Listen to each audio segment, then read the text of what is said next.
Blessings, family, blessings. I'm going to keep this as short and sweet as possible. Trying to say because I gave the Nation of Islam a chance to basically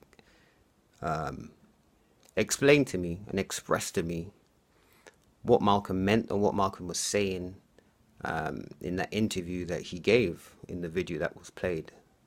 I gave the Nation of Islam the opportunity to basically answer my questions. Nothing to do with what Pharaoh said, but what Malcolm said. I've had a couple of contacts. They've sent me a few videos. They sent me a video showing me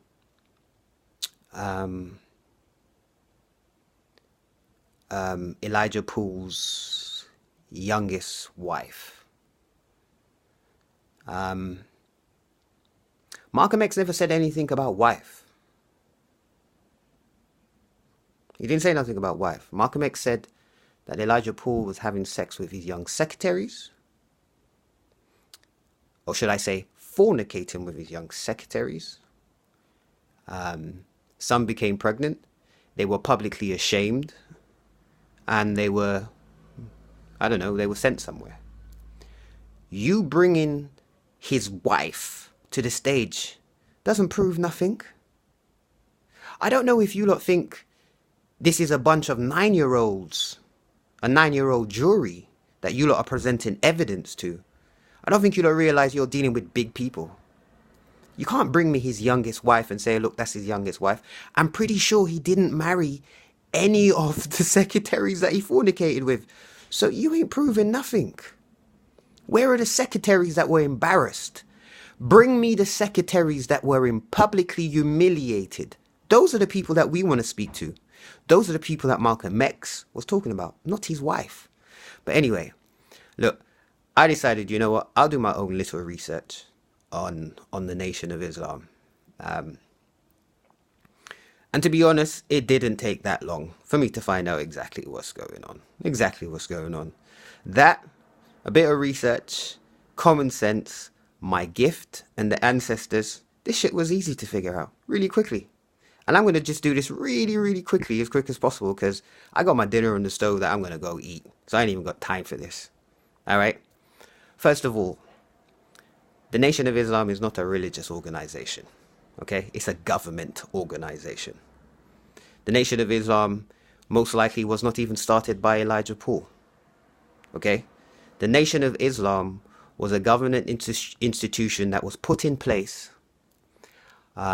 mainly because of the Garveyite fans and the Black Power and all of those stuff. After Marcus Garvey, the government basically decided they didn't want to have another Garvey situation again. Okay, they didn't want to not have another person come in and helping black people to get to certain whatever. You know, they didn't want to do that. So they started an institution called the NOI. Okay, part of this institution was to get as many of the Garveyites back into this institution. Basically, play it up like it is a religion. Play it up like it is a form of Islam, I should say. They basically invented their own religion. This Elijah Poole decided to call himself Elijah Muhammad to represent the original Elijah Muhammad. Okay, he basically just started preaching whatever he wanted to preach. He started preaching the white man is the devil because he knew that would most likely get the Garveyites in there. Okay, now he wasn't doing very well, Elijah Poole. He wasn't doing very well at all. Until Malcolm X came in. When Malcolm X came into the NOI, which was before Farrakhan, Malcolm X took the followings to a completely different level. Okay, loads of people started coming. Loads of people started listening to him. Now, bearing in mind that I'm pretty sure Elijah Poole was getting paid for this throughout the whole time from the government. At some point, I guarantee you, he told Malcolm what was going on because he wanted Malcolm to eventually take over.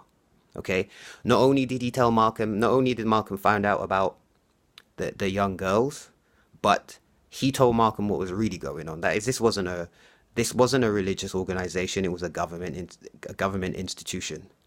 This is the reason why I believe that Malcolm went over to Mecca, so he can find out, well, what is this religion that I've been kind of practicing? You know what I'm trying to say? Let me see what's going on. And he basically went across to Arab or whatever it was for him to learn about the Sunni Muslims. Okay? Now, if you notice, the NOI, they don't really have a doctrine. Don't you notice? They don't have a doctrine. They say whatever they choose to say at whatever times they choose to say it. So when Elijah Poole was around, the black man, the white man is the devil, pulled a lot of black people in. Now you have Farrakhan saying, basically dissing black people about their hair and their nose and their whatever. Because basically he's trying to pull them to Asia. That's basically what it is. So the original agenda of the Nation of Islam was just to, as I believe one of the presidents says, there ain't going to be another Messiah. But why do black people need a Messiah? Why do we need a Messiah? That's the only reason why the Nation of Islam was there. So that nobody would be able to come and speak like what Marcus Garvey did. To come and open the eyes of black people. Why? Because they would be trapped in an institution that they think is a religion. And that's all the NOI is for. Literally. It's to stop people like me, Pharaoh, just loads of people that I've seen on the internet speaking the truth. So what they do is they threaten you. They come after you and they threaten you. You're not a religion. And you know the funny thing as well, when I was doing some research on Farrakhan in, I think it was 1987 or 1989, he in an interview said that Elijah Muhammad, after he had died, or should I say Elijah Poole, after he had died, basically appeared to him and spoke to him. So it's okay for you lot to believe that Elijah Poole can come back from the dead and speak to Farrakhan. But then when I say to you that the ancestors speak to me, you lot get spooked out.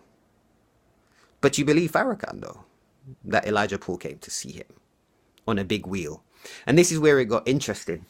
When I read this, it kind of blew my mind. I think I was on Wikipedia, something like that. Farrakhan said that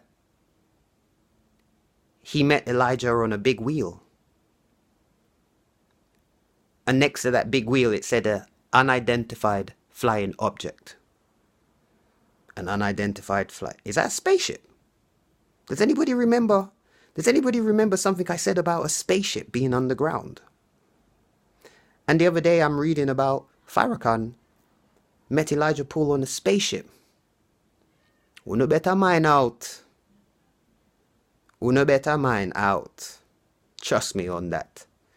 So basically the reason why I feel Malcolm X was taken out, not only because he knew what Elijah Poole was doing, because at the end of the day, remember, they were threatening Malcolm's life before Malcolm even said anything. Before Malcolm had ever gone on to the TV show to say anything about Elijah Poole and his fornicating with secretaries, they're already after him. And this makes sense. Now it makes sense why they're already after him. Because he was offered the role to take over. So he was handed a bit of information in regards to what's really going on. And Malcolm X, being a righteous man, said, I can't do this. And he left. They say he kicked him out. One or the other. He left. That's why they came after him. And that's why they killed him. That same position was offered to Farrakhan, and obviously he took it. Now, after Elijah Poole died, the Nation of Islam was handed to his son. And I think his son and Elijah Poole's son and Elijah Poole's wife, I believe. Elijah Poole's son, being a righteous man, and I believe this is the son that originally came to Malcolm X and said, hey, my father's doing some fuckery. He was the one that decided to disband the NOI. Yes, disband the NOI. And to take their followings into a Sunni Muslim setup, where it was about proper Muslim. Nation of Islam, do you know I've gone to so many Muslim peoples in the UK, and I've asked them, have you ever heard of the NOI? And they always tell me no. Then I say, have you heard of somebody called Farrakhan? And they tell me no. Dude, you lot don't even exist in the religious world. You're not a religious institution. You don't even exist in the religious world. No Muslim has ever heard in England. I'm not saying none, but people I've asked, none of them has ever heard of the Nation of Islam or Farrakhan. How is that possible? So you try to replicate somebody else's religion just so that you can trap the Garveyites? You lot went through all of this trouble to trap the Garveyites. And the thing about it is, they're still Garveyites. They're still real black people in the Nation of Islam that their parents were probably original Garveyite members. Garvey wanted to take us back to Africa. Not just physically, but emotionally, mentally, spiritually. He wanted to take us back to Africa. Why? Why did he want to take us back to Africa? It's the same reason why I'm trying to get my consciousness and emotion back to Africa. Because there was a time before colonialism. There was a time before we were colonized that things were brilliant. So I want to find out, what is it that we believed? What is it that Africans believe? And we make it sound like it's African history. This is world history. This is world history. Everybody on the face of this planet, no matter what race you are, everybody on the face of this planet should be trying to find this world history. Yeah, it started in Africa, but this history belongs to the world. I want to know what we believed before we were colonized. I want to know how we thought before we were colonized. I want to know how we ate before we were colonized. I want to know how we were spiritually balanced before we were colonized. This is where I'm going back. I want to go back to when my ancestors built great civilizations that lasted for thousands of years. That's where I am going mentally. And now I realize why Farrakhan is taking you over east. Now I realize why he's cussing you about your big nose and your curly hair and your lips. And the strange thing about it is, I see so many pictures of people in the Nation of Islam, and their motherfuckers are more African than me. These guys have bigger nose and bigger lips, blacker than me. And I'm the one getting upset. And you're there sitting in you call it a temple. You're sitting there, listen to this guy talking about where you come from. And you don't feel upset? Seriously. You're signing your life away. You're signing your freedom away. You're signing your free will away. Anytime you put your signature down on a piece of document in regards to it, in an institution, a religious institution, you're signing your soul, your free will away. You're saying, you're giving somebody else the opportunity and the chance to make choices for you. So, what am I going to tell my kids in regards to Malcolm X? I'm going to tell my kids that Malcolm X was most likely killed by the government and the nation of, in conjunction with the Nation of Islam. The Nation of Islam has never and will never be a religious institution. This is the reason why you can teach whatever you want. 1 minute, Elijah Paul is teaching the white man's the devil. I know you're still saying that. Then all of a sudden, you're cussing the Africans. Then all of a sudden, the white man's the devil, but you're going to send your members to the Church of Scientology to get audited by white people. And a lot of people don't realize what this auditing is. It's some fucked up shit. These people try to get you to tell, these people try to get you to tell them everything about yourself. Your deepest, darkest secrets, all this shit. This is part of the auditing. Don't think I don't know. Don't think I don't know. I'm trying to say. So really, in the Nation of Islam, you don't really have a doctrine. There is no doctrine. I'm trying to say. The real people in Islam don't even know who you lot are. Seriously, they don't know who you are. So you've basically curated your own institution based on a religion just so you can keep black people trapped and not give them the opportunity to, the fair opportunity to wake up and to realize what was going on. And that's the reason why, this is the reason for the NOI. Okay, it didn't take very long for me to find out, but now that I have found out, I don't need to hear from y'all anymore. I don't need to speak to y'all anymore. I'm even a little bit sorry that I've said all the things that I've said to you lot, because now I actually feel sorry for y'all. You lot are in a bad place, man. You're in a bad place. So I'm gonna give you lot a pass. I'm going to give you a lot of pass. It's not your fault. The government trapped you.